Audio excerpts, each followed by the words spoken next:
Hi, my name is Bryn Kovalik. Through working with this class, I have learned a lot about the autism spectrum disorder. I work in an autistic support school and emotional support school. And in that school, we do our best to meet the unique needs of every autistic student. Every student is different. Every student is unique, and they all learn different. So following the guidelines that's based in state of Pennsylvania, I am to follow the IEP to a T.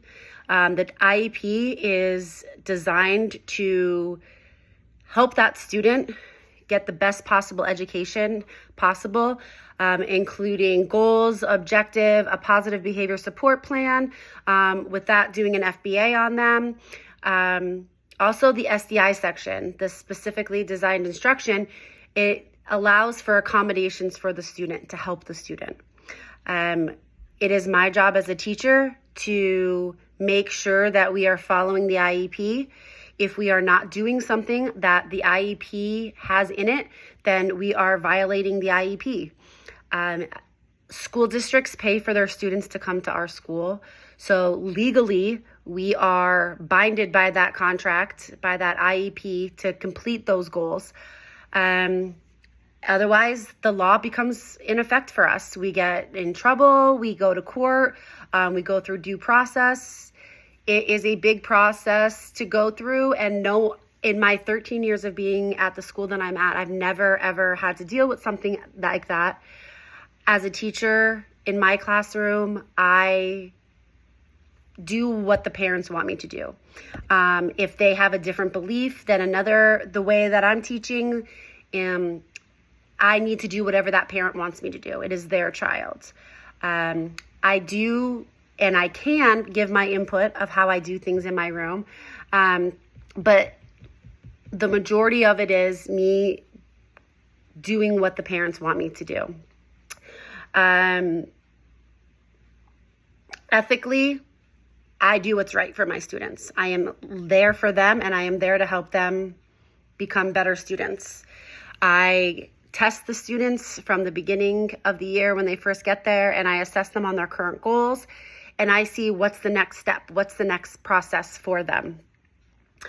Using evidence-based practices to advocate for my students. If I'm doing research and I see that something has worked for another student or another situation, I will definitely try it in my classroom. I will also get the input of the parents, making sure they're okay of me trying something different. I have great families who support me in my teaching and tell me that I am the child's voice. Sometimes the parents aren't clear on what they should and shouldn't do or what they're entitled to.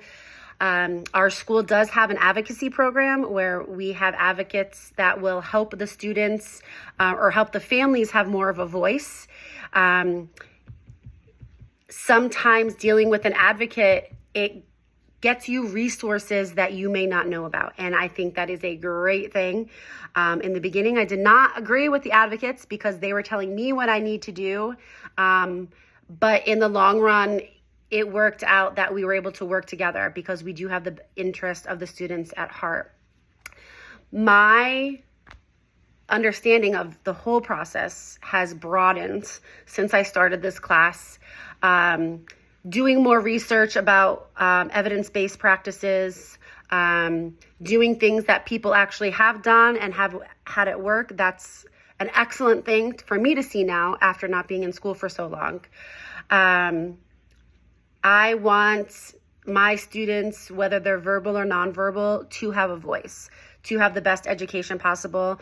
And it made me think a lot more about my current class this new school year and how I am going to advocate for them, and I am going to help them using all different types of resources and all different types of processes to help them have the best education possible at my school.